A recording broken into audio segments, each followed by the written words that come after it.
you how to do really quick ponytail looks using a hairpiece. First of all, I take these two front sections and just keep them out of the way for now. Then I'm just putting my hair back into a ponytail. Then we're going to use some of these pieces I've left out to cover the hairband. So you've got this pink hairband here, so I'm just gonna pull them back loosely and just wrap them around the hairband. You could use a clear hairband, to be honest, that would have been the best idea, but I don't have any.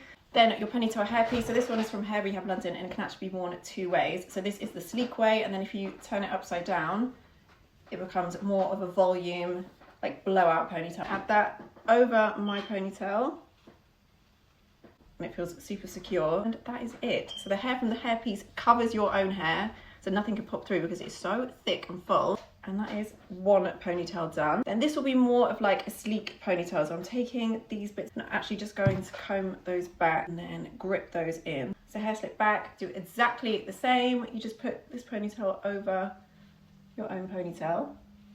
I always hold the top when I brush once it's clipped in. And just like before, it is that easy. Both very, very speedy to apply, which is what we want.